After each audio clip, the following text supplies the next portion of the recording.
무슨 인사하시는 분 계신데 말씀하셔도 됩니다.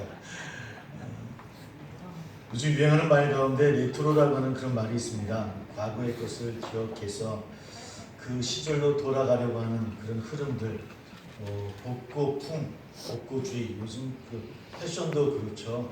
돌고 도는 것이 패션이라고 하는데 계속 돌아가는 예전 것을 기억하는, 그리워하는, 그러다 보니까 요새 LP판도 유행하기도 하고 그러기도 합니다. 카세트 테이프 기억해보면 여러분 기억나십니까? 우리 어렸을 때는 좋은 노래가 있으면 홈테이프를 가지고 그 가게에 가서 녹음해달라고 하기도 하고, 또 집에서 라디오 들으면서 좋은 노래 나오면은 때 안 놓치려고 녹음을 눌렀던 그런 기억도 나고, 또 좋아하는 사람이 있으면 녹음을 해서 카세트 테이프를 선물하기도 하고, 저는 선물을 많이 받았습니다. 믿거나 말거나. 그런 옛날 것들이 기억나고 또 자꾸 돌아가려고 하는 그걸 레트로라고 하는데, 자꾸 우리가 그렇게 왜 되풀이할까? 계속 그것을 또 하고 또 부르고 또 부르고. 1988인가요? 1988인가 1983에는 그런 드라마도 있었죠, 그죠? 거기서 흘러난 노래들을 또 듣고 또 듣고, 뭐가 좋은지는 모르겠지만 얼마나 많이 듣고 얼마나 많이 불렀는지, 또 얼마나 좋으면 그럴까라고 하는 생각도 해보게 되어집니다. 어쩌면 레트로라고 하는 복고주의는 그런 의미가 아닌가. 그게 너무 좋으니까 또 되풀이하고 또 반복하고 또 반복하는 것. 오늘 우리가 함께 읽은 이 시편 119편의 말씀은 176절로 된 성경에서 가장 긴 책입니다. 176절. 176절 내내 하나의 주제를 가지고 일관되게 말씀하고 있는 것이 있는데, 그것은 뭐냐면 하나님의 말씀을 지키는 자는 복이 있다. 이것이 119편의 주제입니다. 하나님의 말씀을 지키는 자는 복이 있다. 사실은 가장 긴 책임이기도 불구하지만 사실은 그 구조는 굉장히 단순합니다. 176장을 8로 나누면 몇이 되겠습니까? 계산이 빠르신 분들 선물이 나갑니다. 다행입니다. 제가 답을 말하겠습니다. 22가 되죠. 장모님이 제일 빨리 하시네요. 그래도 선물 나갑니다. 119편을 8절씩 22개의 단락으로 나눌 수가 있어요. 그러니까 전체 주제는 하나님의 말씀을 지키자는 복되다라는 주제 아래 아주 단순한 구조로 되어 있는데, 왜 22개 단락으로 되어 있느냐 하면 영어의 알파벳이 있지 않습니까? 그죠? 히브리어에도 알파벳이 있는데 이것이 22개예요. 그런 글 보시지 않습니까? 시 같은 것, 글 보면 알파벳 첫 자로 시작하는, A로 시작하고 B로 시작하고 C로 시작하는 그런 단어들로 시작하는 것처럼 바로 시편 119편이 그런 구조로 되어 있어요. 그러니까 영어의 알파벳 A는 알레프라고 하는 그런 단어가 속하는데, 그 알레프라는 단어로 시작하는 것이 119편의 바로 이 책이라고 하는 겁니다. 그렇게 22개 단락으로 나눠져 있는 것이 119편이에요. 근데 그럼에도 불구하고 아까 얘기했던 것처럼 주제가 하나님의 말씀을 지키는 자는 복이 있다. 그래서 176절 내내 모든 절, 딱 4절만 빼놓고 84절, 121절, 122절, 132절만 빼놓고 모든 절에 하나님의 말씀에 연관된 단어가 다 포함되어져 있어요.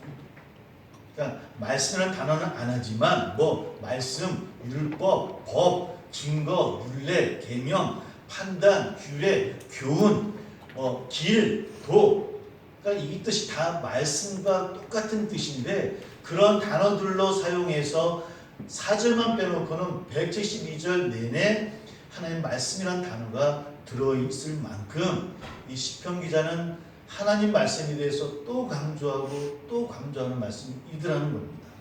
그렇다고 한다면 왜 이 시편 기자는 이렇게 집착에 가까울 만큼 하나님 말씀을 강조하고 또 하나님 말씀을 지키는 자가 복이 있다라고 하는 것, 또 하나님 법을 행하며 지켜야 된다라고 하는 것을 강조하고 있을까?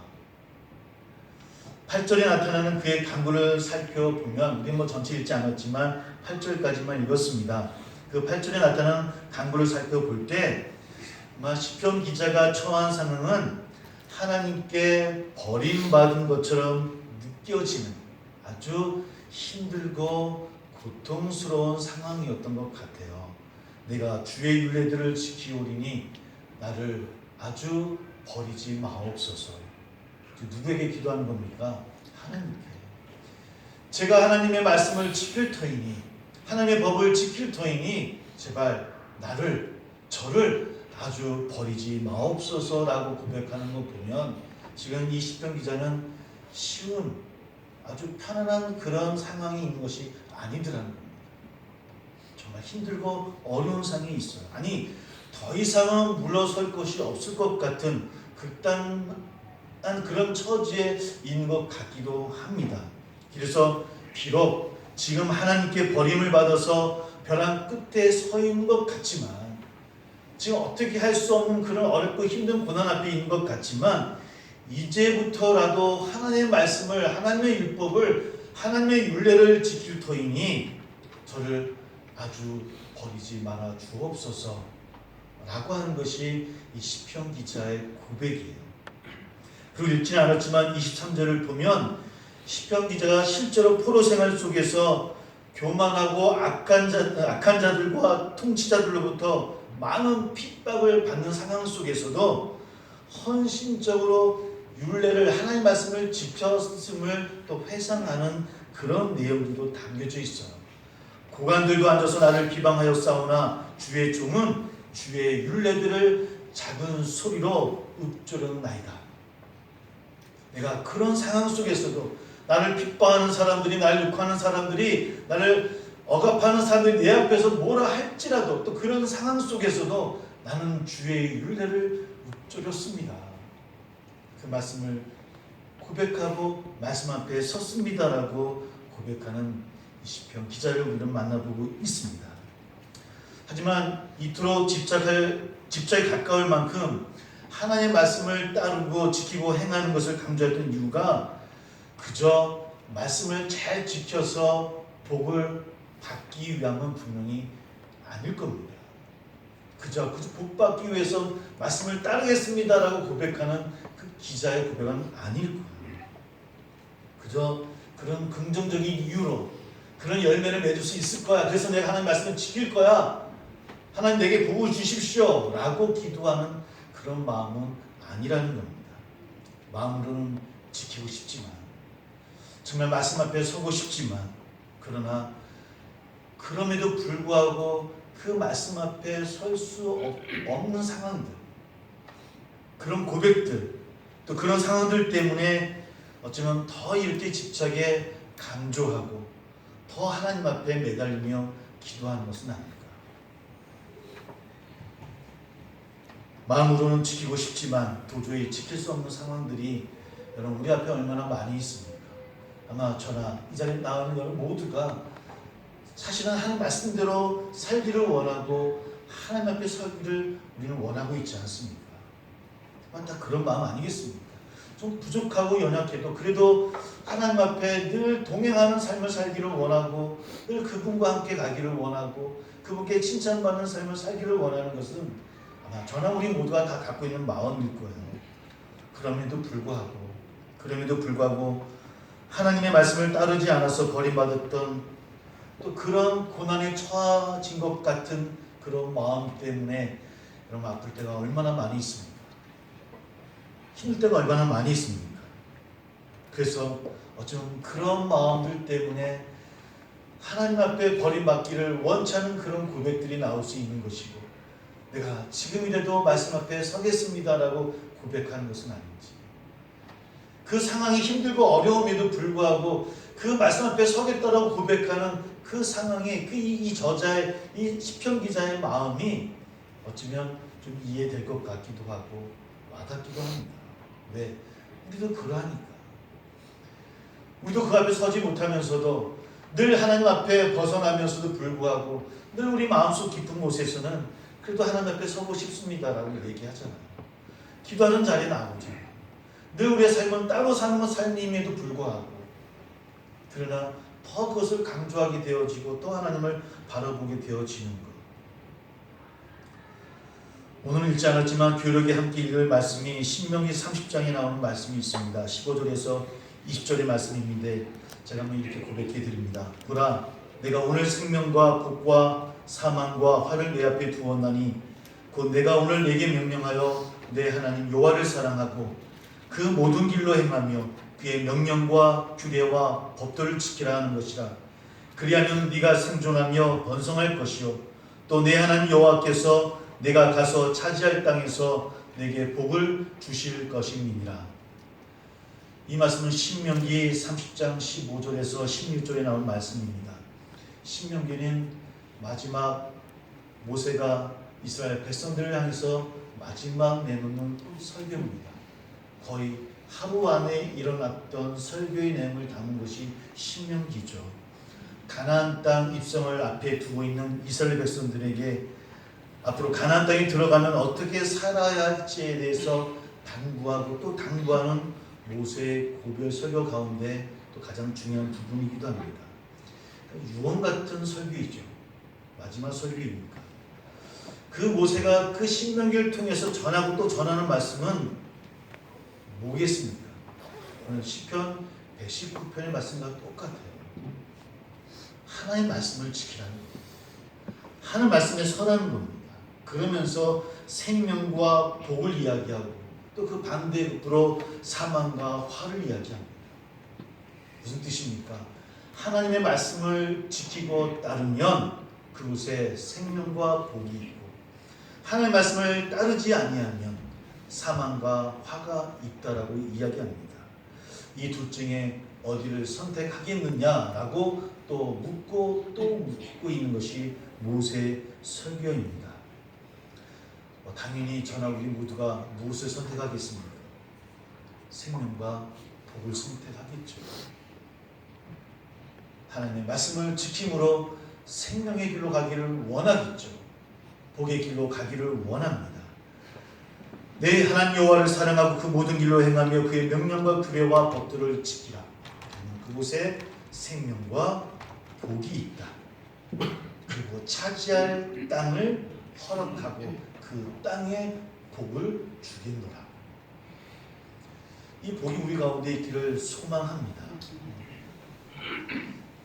그런데 왜 이 말씀을 그토록 또 강조하고 또 강조할까요? 내 하나님 여호와를 사랑하라. 그 모든 길로 행하라. 그냥 복이 있다. 아니 단순한 결론이고 단순한 비결이잖아요. 이스라엘 백성들이 이걸 몰랐겠습니까? 40년 내내 그 이야기를 들었을 것이고 하나님 통해서도 직접 들었을 것이고 율법을 지키면서 들었던 말씀 아닙니까? 왜 이 말씀을 또 마지막으로 모세는 어쩌면 또 지리할 정도로 또 이야기하고 있는 것일까요? 왜? 그들 앞에 만날 가나안 땅의 모습을 모세는 알기 때문입니다. 이스라엘 백성들이 가나안 땅에 들어가게 되면 오히려 그들의 마음을 돌이켜 듣지 아니하고 유혹할, 그래서 다른 신들에게 귀를 기울이고 그곳에 빠질 것 같은 그 가나안 땅을 앞에 두고 분명히 세상의 법에 더 좋은 것에 더 기쁜 것에 돌이킬, 그것이 더 좋다고 생각하고 그곳으로 향할 이스라엘 백성들을 너무나 잘 알고 알기에 모세는 그토록 외쳤던 40년 내내 이야기했던 그 말씀을 또 마지막 설교로 또 이야기하는 거예요. 여호와를 사랑하라. 그의 규례 앞에서 그의 말씀 앞에 서야 된다는 거예요. 왜? 아무리 생각해도 이스라엘 백성들이 가나안 땅에 들어가면 그 말씀 앞에 설 확률보다는 세상 앞에 설 확률이 더 많고, 세상 앞에 선다는 건 뭡니까? 사망과 화로 가는 망할 길이잖아요. 그 길로 갈 것이 뻔하기 때문에 또 이야기하고 또 이야기하는 거예요. 제발 말씀 앞에 서라. 율법에 순종하는 삶을 살아야 된다라고 또 이야기하고 있더라는 거예요. 오늘날도 우리는 마찬가지입니다. 예수님을 잘 믿어서 봉성하고 하나님의 참된 그 복을 뭐 복도 여러 가지 복이 있겠지만 말씀 속에 이야기하는 그 복을 누리고 자유할 수 있는 확률보다는 솔직한 얘기로 우리는 세상을 볼 확률이 더 많지 않습니까? 세상에 고개 숙일 확률이 더 많아요. 세상 것이 더 좋아 보이고 더 누려 보이고 더 높아 보여요. 그런 우리를 향해서 성경은 또 이야기하는 겁니다. 하나님 말씀 앞에 서라. 하나님의 규례를 지켜라. 이를 지켜 행하야만 생명과 복이 그 안에 있다라고 우리에게 말씀하고 있더라는 겁니다. 이것이 그저 하루아침에 이루어지는 일은 아닐 겁니다. 깨닫는다고 해서 당장 그 삶으로 나가는 것도 아닐 거예요. 인내해야 되고 기다려야 되고 상당한 시간과 상당한 노력이 우리 가운데 필요한 것도 우리는 압니다. 그럼에도 불구하고 그 길이 생명의 길이기에 성경은 또 모세는 우리를 향해서 그 말씀 앞에 서라 서라 이야기합니다. 마지막으로 당부의 말로 하는 그 말씀조차도 그래야 된다. 가나안 땅에 들어가면 화려하고 세상의 모든 신들이 있을 터인데 그것에 넘어갈 확률이 너무나 많은데 뻔한데 지금 정신 박자 차려야 된다. 어쩌면 그러하지 못했기 때문에 그렇게 당부했음에도 불구하고 그들은 그 말씀 앞에 서지 못했잖아요. 그래서 바벨론에게 망하고 아수르에 망하고 성전이 무너지고 나라가 사라지는 아픔을 당하는 이스라엘 우리는 바라봅니다. 왜 이스라엘 백성들이라고 그 규례와 말씀을 지키고 싶은 마음이 없었겠습니까? 그 후손들이라고 그 율례를 지키고 율법 앞에 서기를 원하고 하나님의 말씀을 지키고 싶은 마음이 없었겠습니까? 그런데 결심한 것처럼 안 되는 걸 어떡합니까? 올 한 해 시작하면서 올 한 해를 이렇게 말씀 앞에 서겠습니다. 내가 기도함으로 말씀으로 살아나오는 한 해가 되겠습니다라고 그렇게 나왔음에도 불구하고 그 결단하며 나왔음에도 불구하고 우리가 그러지 못하는 것을 어떻게 합니까? 그게 저나 우리들의 모습 아니겠습니까? 사랑하는 성도 여러분, 그러나 묻습니다. 그렇다고 저나 우리 모두가 포기해야 되겠습니까? 포기해야 될까요? 하나님이 포기하도록 우리를 놔두실까요? 우리의 하나님은 끈질긴 하나님이십니다. 참 감사한 건 그러고 싶어도 그러지 못하는 우리들, 어떻게 하라고 하면 한숨 쉬는 우리들을 향해서 하나님은 또 포기하지 아니하시고 늘 또 나아가고 늘 또 기다리시며 또 늘 우리를 또 우리 앞을 향해서 또 말씀하시고 또 말씀하시는 하나님이시라고 하는 겁니다. 우리 그 하나님을 늘 감사하고 그 하나님께 예배하는 우리 모두 되기를 주의 이름으로 소망합니다. 119편 4절을 보면 이런 말씀이 있습니다. 주께서 명령하사 주의 법들을 잘 지키게 하셨나이다. 주의 법들을 누가 지키게 해주셨다고요? 하나님께서. 이 말씀 두 가지 의미가 그 안에 담겨 있을 좀 찾아볼 것 같아요. 하나는 하나님께서 잘 지키게 해주셨다라고 하는 것, 하나님께 행하게 해주신다라고 하는 것. 그러니까 우리의 연약한 모습으로는 어렵다라고 하는 걸 주님도 알고 계셔요. 그렇게 말씀하고 그렇게 우리에게 또 경고하셨음에도 불구하고 우리는 또 세상을 바라봐요. 결심했음에도 불구하고 안 되는 걸 어떡합니까? 라고 물어보는 저나 우리들이에요. 근데 오늘 성경은 그런 연약한 모습과 우리로서는 힘들지만 누가 하신다고요?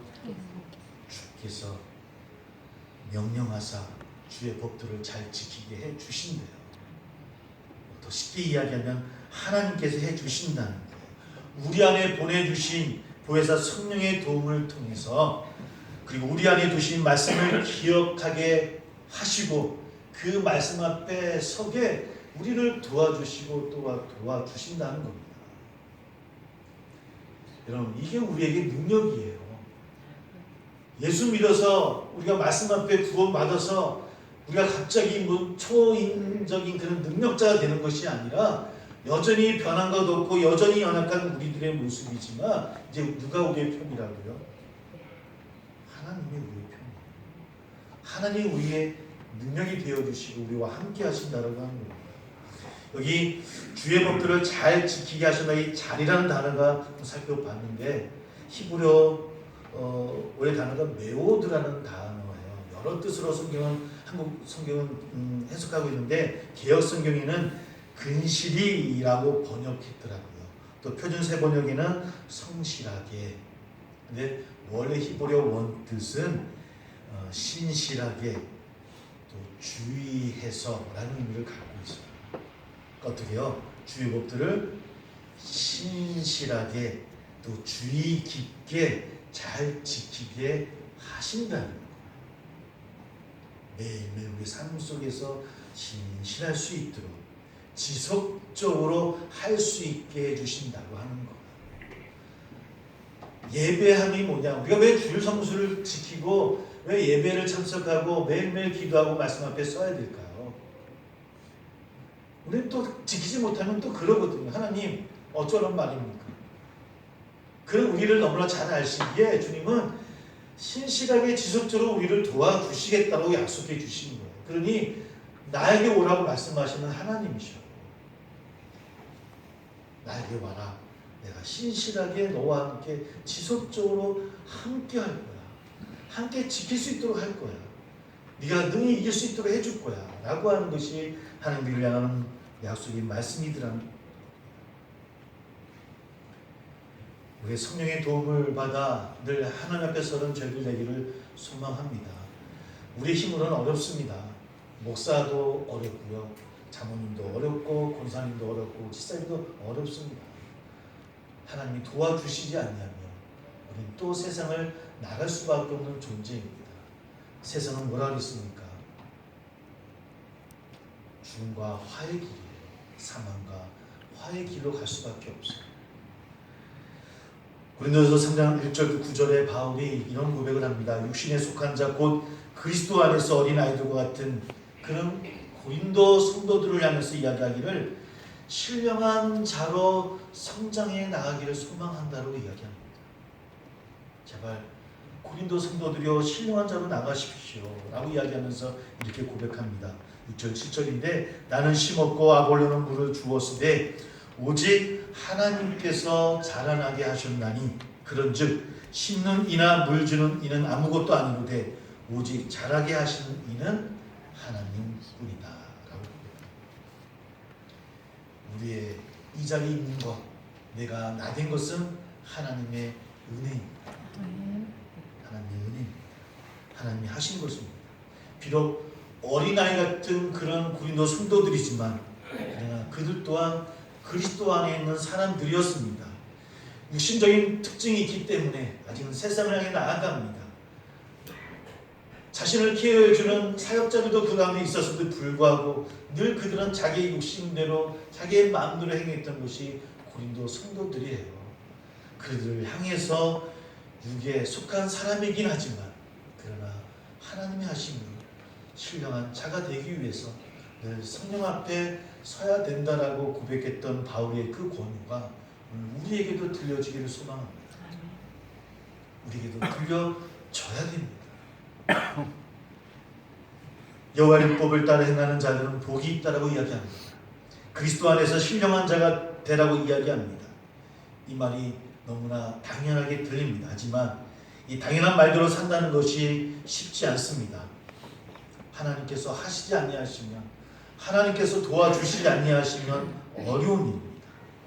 보혜사 성령께서 도와주시지 않냐면 절대 불가능한 일입니다. 그분이 하셔야 됩니다. 보혜사 성령께서 도와주셔서 시편 1편 2절의 말씀대로 오직 여호와의 율법을 즐거워하여 그의 율법을 주야로 묵상하게 되어지면,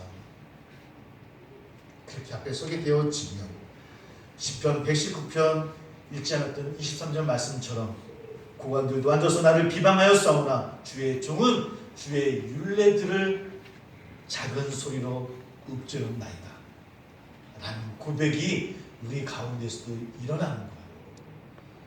내 앞에 힘듦과 고난과 벽이 있었음에도 불구하고 혹 나를 손가락질하고 혹 나에게 여러 가지 이야기가 들린다 할지라도 나는 그 가운데서 주의 율례를 읊조렸습니다.